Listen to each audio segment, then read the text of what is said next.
Mientras los venezolanos sufren por el desabastecimiento, los hijos de la primera dama de ese país se gastaron más de $40.000 en habitaciones en un exclusivo hotel en España. Mientras millones de venezolanos viven la angustia por la compleja situación de desabastecimiento y represión en su país, en las últimas horas una revelación del diario La Razón de España generó una gran ola de indignación. Y no es para menos. De acuerdo con ese medio de comunicación, los hijastros del presidente Nicolás Maduro permanecieron alojados durante 18 días en el Hotel Ritz de Madrid, uno de los más lujosos y costosos de Europa. Joshua Gavidia Flores y Walter Gavidia Flores, hijos del anterior matrimonio de la actual primera dama venezolana, Silvia Flores, permanecieron junto a varios miembros de su familia entre el 4 y 22 de abril pasados. La suma que habría pagado ronda los $46.000, cerca de 150 millones de pesos colombianos. Los precios de las suites no son nada baratas. La más económica cuesta 517 euros la noche, es decir, $824.583. Suponiendo que solo se trataba de una sola habitación, los 18 días de hospedaje costaron 9.306 euros, o sea, $32.842.494. Eso sin contar los gastos adicionales que tuvieron que hacer durante esas 3 semanas.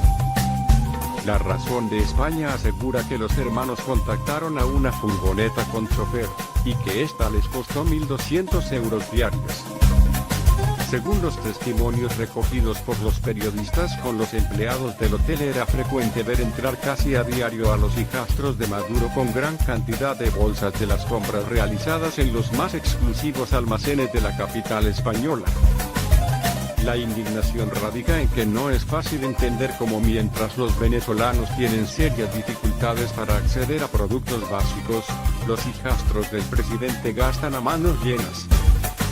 En total se estipula que los dos se habrían gastado entre 30.906 y 44.073 euros, una cifra que en pesos colombianos supera los 140 millones. Una cifra exorbitante en comparación a los 250.531 bolívares que se gana al mes un trabajador venezolano, y que corresponden al salario mínimo actual de su país, que al hacer la conversión se transforman en 21,87 euros al año debido a la hiperinflación que está sufriendo el país, y que alcanzará a fin de año al menos el 700%. Los cálculos que hace La Razón, con respecto a las anteriores cifras, concluye que ambos se gastaron en 18 días lo que ganan entre 1.500 y 2.000 venezolanos. Los dos hermanos son hijos del matrimonio anterior de Nicolás Maduro, Silvia Flores. No es la primera vez que se les señala por llevar una vida de lujos, alejada de la realidad que vive su propio país. Están acostumbrados a salir de Venezuela en vuelos privados. Los han visto en restaurantes y tiendas de lujo. Venezuela debe seguir el camino de Alemania y Japón a la riqueza, a pesar de lo mal que están las cosas en este momento. Creo que Venezuela podría volverse feliz en un periodo de tiempo próspero, y convertirse en el país más rico de América Latina dentro de 15 años, o incluso 10. En 1948, lo que está viendo en Venezuela, hiperinflación y colapso económico general, estaba ocurriendo en Alemania y Japón. 2 años después, las economías de ambos países estaban cobrando vida, y continuaron rugiendo a lo largo de los años 50 y 60. Estaban entre las mejores reapariciones económicas de todos los tiempos. Venezuela podría hacer lo mismo hoy. Las soluciones implementadas en Alemania y Japón fueron muy similares. Primero, en 1948-49, la marca hiperinflacionaria y el yen se vincularon al dólar a tasas fijas. Dentro del sistema de Bretton Woods, esto significaba que la marca y el yen estaban efectivamente vinculados al oro, dado que el dólar en sí estaba vinculado al oro 35 a dólar/os. dinero estable. Segundo, Alemania y Japón tuvieron enormes reducciones de impuestos en 1948-1950, y siguieron con varias rondas más de recortes de impuestos en las décadas de 1950 y 1960. Tercero, los controles de precios, el racionamiento, las restricciones laborales y otras intervenciones socialistas se eliminaron en 1948-49. Cuarto, en 1948-49, tanto Alemania como Japón prohibieron todo gasto en déficit y emisión de bonos, para eliminar la necesidad de financiar al gobierno con la imprenta. Describí este proceso en Japón con más detalle en Gold, The Once and Future Money, 2007, y para Alemania en The Magic Formula, 2019. El gobierno debía gastar solo de los ingresos actuales. El aspecto del dinero estable debería incluir un enlace a una moneda internacional importante, probablemente el dólar, aunque también podría usarse el euro. Esta debe ser una junta monetaria formal, como la utilizada por Bulgaria, o la adopción de la moneda en sí, es decir, la dolarización o la euroización. Desafortunadamente, tal paso probablemente induciría a algunos temores de una influencia política excesiva de los Estados Unidos o la UE, y estos temores tienen alguna justificación.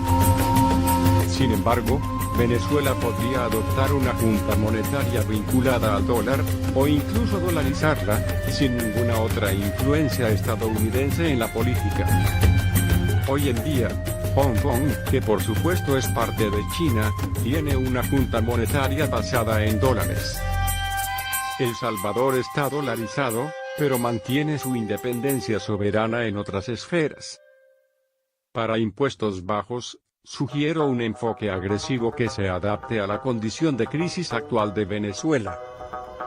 Una revisión de las economías exitosas de mercados emergentes en todo el mundo muestra un patrón común de una proporción de ingresos fiscales PIB entre el 10% y el 20%.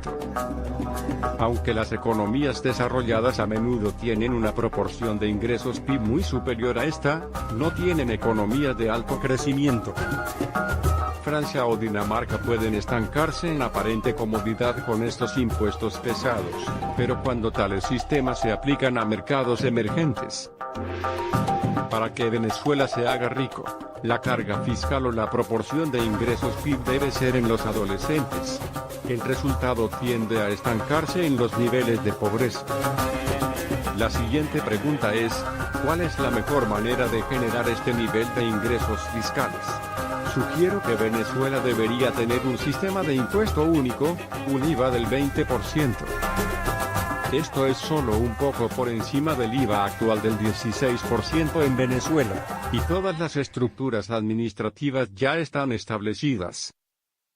El impuesto sobre la renta personal actual, tasa máxima del 34%, el impuesto sobre la renta de las empresas, tasa máxima del 34%, y el impuesto sobre la nómina, 24,5% combinados, pueden eliminarse.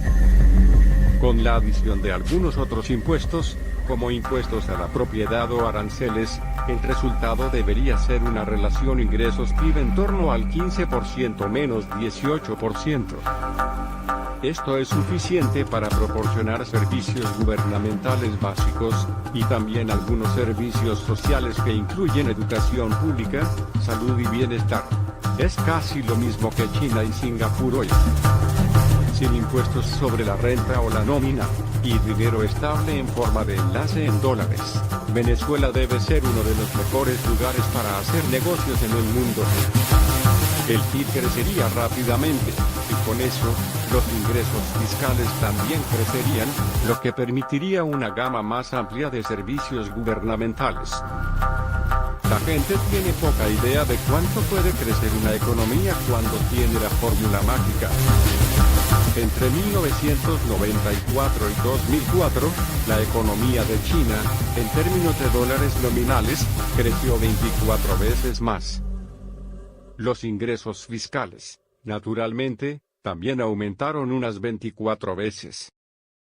Pero este tipo de cosas ha sucedido antes, Entre 1950 y 1970, la economía de Japón se hizo unas 16 veces más grande.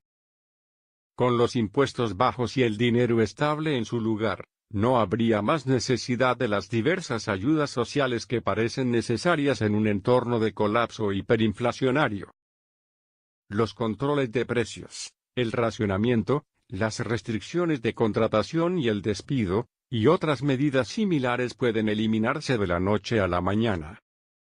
En 1948, el gobierno alemán anunció en la radio que los controles de precios y el racionamiento serían eliminados. Los ciudadanos alemanes se sorprendieron al escuchar que los cambios se aplicarían a la mañana siguiente. En los próximos 10 meses, la producción industrial creció un 71%. El último elemento del exitoso ejemplo alemán-japonés fue una dura prohibición de todos los gastos de déficit del gobierno y la emisión de bonos. Hasta 1965, se prohibió toda emisión de bonos del gobierno japonés. El país no tenía deuda pública.